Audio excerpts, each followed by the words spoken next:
All right, man. I don't think you guys are ready for this. And at this point, I feel that all I can do is just laugh through most of this stuff. This is honestly some of the most disrespectful things that you'll ever see at a church. Some of them you would probably honestly say, you know what, I can see that happening. I've been a part of something happening like that. But there's other things honestly here where I'm just like, I couldn't even imagine. And that's the first thing that I'm going to show you. This clip, I couldn't even tell you what was going on, what was the purpose of it, what room was anybody in, and they said, oh, yes, this is exactly what we need to do at church on Sunday. Let's get into this.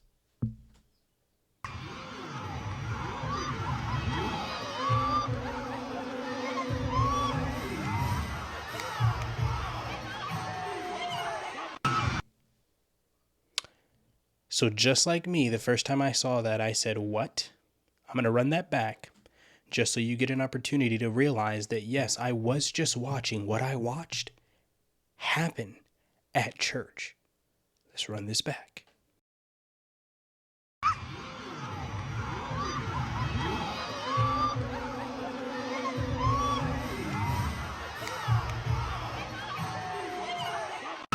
Ridiculous.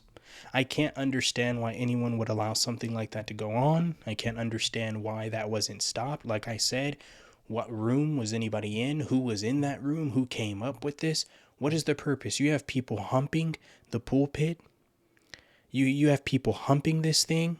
Really?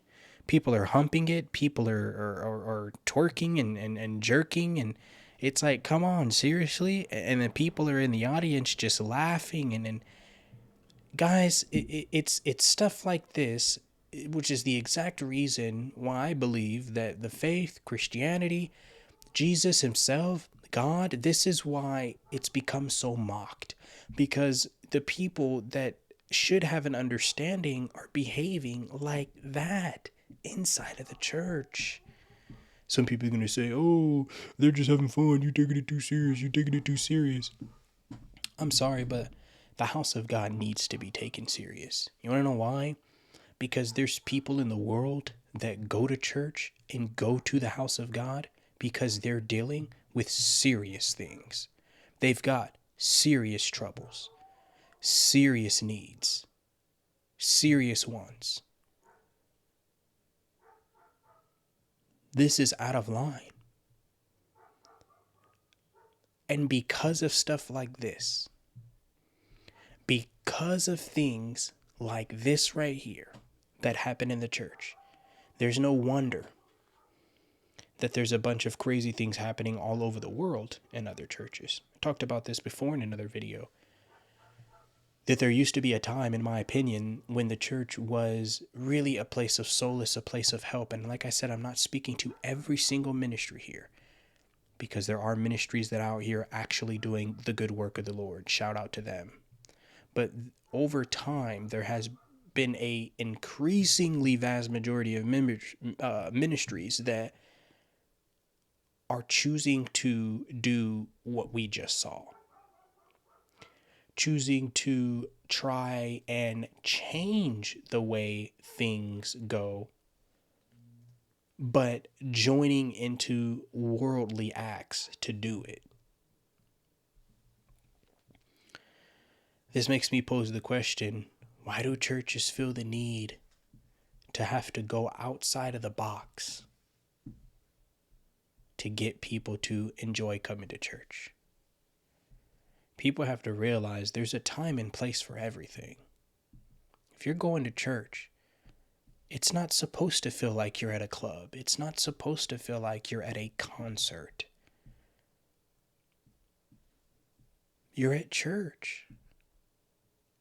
Most people back in the day used to go to church for expectation, with expectation for a miracle, for a blessing, for an answer, for a word from the Lord. Now it's like people go to church for expectation of entertainment, social hour, hooking up. Trust me, that's happening in the church more than you would think. The dating apps ain't the only thing popping in the Christian community. They be doing what they need to do in church too. But why? What we just saw is a perfect example. They're not taking anything serious in there. Because anybody who was actually taking something serious would know hands down never to do something like this. That this is completely unacceptable no matter what the case is. I don't care what anyone says. Oh, it was a play. They were doing an act. They were doing... What act? What act? That you need to do in church that would cause you to have to be thrusting the pulpit. The altar. People go and they pray and they put their cares and they cast them down there, right there on that altar. And you're dry humping it? Doesn't make sense to me, man. It doesn't make sense to me. But the reason that this craziness, it's like a trifecta. Because no one is taking, and people are moving into this era where they're just not taking the church serious, and stuff like this is happening in the pulpit by people, like I said, that should have a real knowledge and understanding of Christ to know not to do such a thing. Because that's happening, you have people that are able to fool you. You have this prophet who literally told this gentleman to give him everything he had, money-wise. You don't believe me? We're getting ready to watch it. But it's because of the fact that the church has become so watered down that it has made it so easy for the people, the children of God, to be fooled, to be manipulated, to be played, to be scammed. I watched this clip so many times because I could not believe my ears. And like I said, this is one of those situations where all I could just do is laugh. Because it's that unbelievable. Let's get into this. Money. Huh? Nothing. Zero. How much do you have? I will have 1.2. 1.2. Yes. Give me all of it. Okay, thank you, bro. Eh? I'll do the transaction. Now, wait. I'll tell you why. Yes. Because I saw you in the spirit. Oh, yes. God taught me all the money that you have left, give it to me. I'll do that, Grandfather. I'll do that now. In a few weeks, Oh, yes. you'll be shocked. I'll do that. Yes!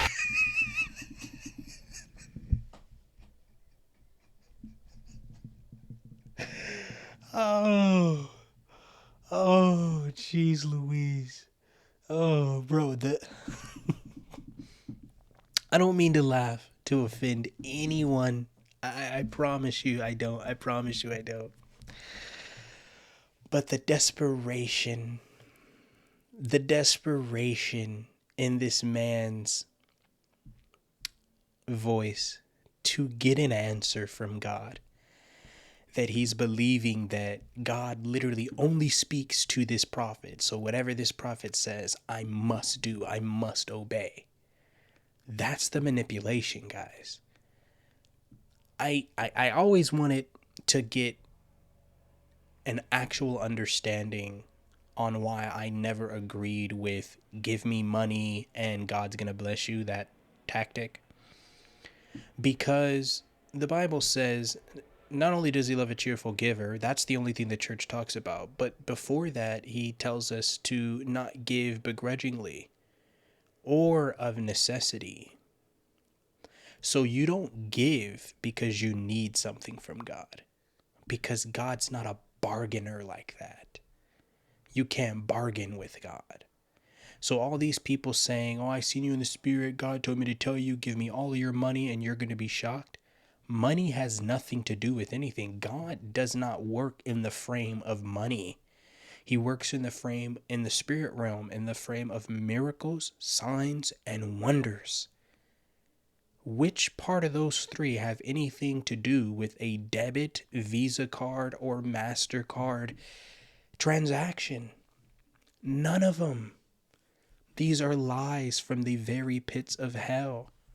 But just watch. I'm gonna run it back. Watch this time. If you didn't the last time, pay attention to the desperation in my man's voice, in his face, that he was literally willing and is going to, and probably did, give this prophet, this man, all of the money. $1,200. All he had left. Let's run this back. You have money. Huh? Nothing. Zero. Zero. How much do you have? I will have 1.2. 1.2. Yes. Give me all of it. Okay, thank you, bro. Eh? I'll do the transaction. Now, wait. I'll tell you why. Yes. Because I saw you in the spirit. Oh, yes. God taught me all the money that you have left, give it to me. I'll do that, Grandfather. I'll do that now. In a few weeks, Oh, yes. you'll be shocked. I'll do that. Yes! He didn't tell him anything. I'll do that. I'll do that now. Oh my goodness. I'll do that now. He's like, in 2 weeks, in a couple of weeks. Oh, yes. Like, he needed it so bad. And he didn't tell him anything. He said a couple of weeks, you'll be shocked. He didn't even give him a real, true, proper revelation to even connect the dots to figure out why he should be giving this dude $1,200. That he's playing him, man. And these people play these people. Money has nothing to do with the blessing. What were you going to do with the 1.2K? You just keep it. No one talks about that. Okay, God told me to give you the money, but you obviously aren't in need of money. Obviously, most of these pastors and these preachers that be doing this stuff, they ain't needing no dang money. So what are you doing with the money? Who asks that question? Okay, if God told you to tell me to give you $1,000, well, when I give it to you, where does it go? Does it go back into that haircut you got, the suit, the clothing, the lifestyle that you have, while he's still sitting there 2, 3, 4 weeks later, waiting to be shocked? Because all he said is you'll be shocked. Oh yeah, he's gonna be shocked because in 2 and 3 weeks, he's gonna be broke, behind on his bills, and needing yet another miracle that he needed when he was sitting there, giving that dude $1,000. So now, not only does he need a miracle right now, not only is he looking for an answer right now, but he's going to be looking for 2 answers in a couple of weeks. Because, yeah, my man, he didn't lie to him. He didn't lie to him. He told him, give me all the money. And in a couple of weeks, you're going to be shocked. Oh, he's going to be shocked. He's going to be shocked. He's going to be shocked. He's going to be shocked. Man, it's sad how it's like predators.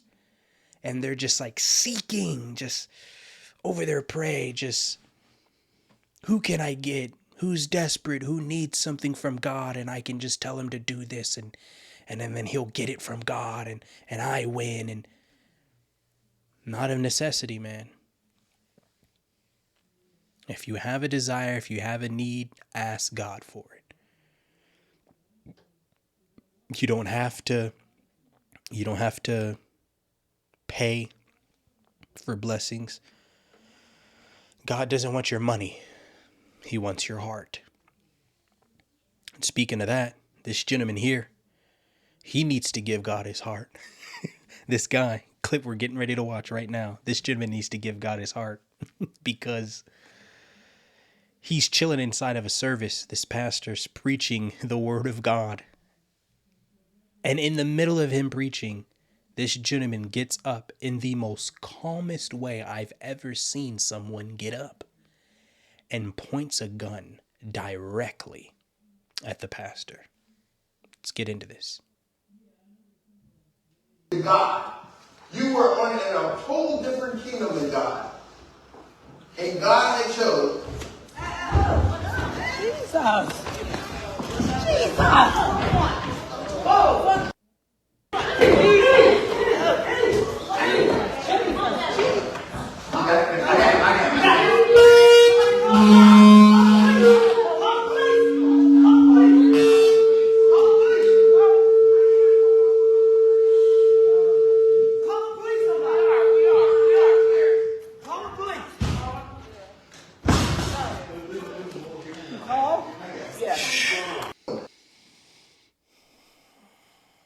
Like I said, he needs to give his heart to Jesus. But this all ties in to what I'm always saying, because of the fact that the church is playing around. And I'm not saying this guy was playing around. He seemed like a solid dude giving a solid message for a little bit there. But in general, because the church has become such a playground, because the church has become such a mockery and a mess over the years, people feel comfortable to walk in. You know, there was a time back in the day when I was growing up, there would be people that maybe had bad intentions to do something bad to a church, to a pastor inside of a church. But you walk into that church and the Spirit of God was so heavy that you were rebuked to do anything negative. But this gentleman here was able to walk inside of the church, fully armed, in there, stand up, walk peacefully to the pastor, and raise the gun. And after the pastor ran away to duck and dodge, this dude calmly, he wasn't even being aggressive, he calmly walked over that pulpit, calmly walked over those bars, and said, I got a target to hit. Bro, and from the response to it afterwards, and I'm gonna let us run it back one more time because I know it's fast and it's not something you're expecting to see inside of a church. But his response and how calm he did it, and even afterwards when people were fighting on him, he didn't fight back. It made me think that he wasn't all there mentally. Maybe there was an illness that he was suffering there. But either way, man, this world needs God, bro. And it needs it bad. Because, I mean, I get it. You don't want this to happen anywhere. But 2, 3, 4 a.m. at a gas station, that's typically where you see that. A bank robbery, that's typically where you see some of those things. But at a church?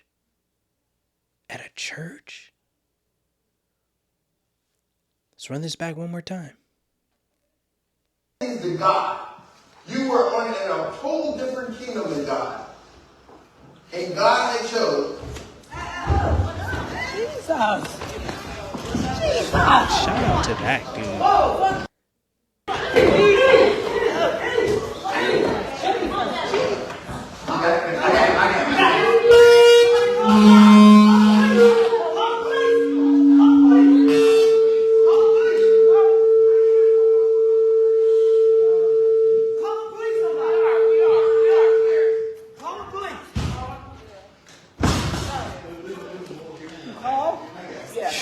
Yeah, shout out to that guy who came in and charged, man, because after that hit, he was determined.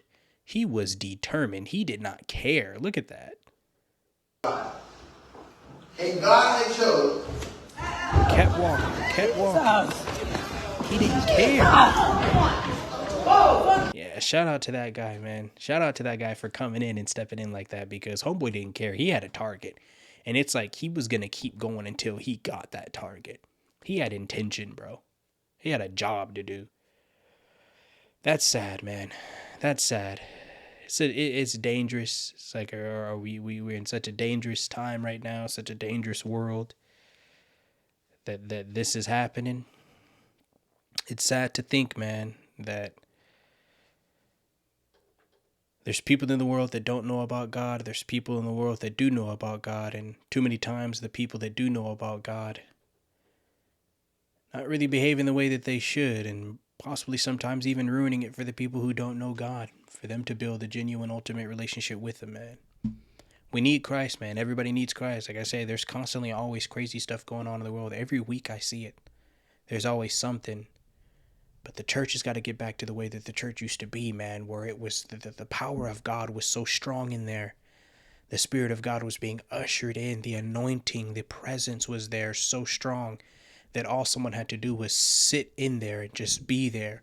And the presence of God would just overwhelm them and take care of them in a way that they needed to be taken care of. That's interesting stuff, man. Shout out to, like I said, shout out to to that guy that stood up, man, in the church and went and defended that guy, because had it not been for, that little bit of a deterrence, And the Spirit of God working over that guy and being a hedge of protection over him, that might have been his last time preaching.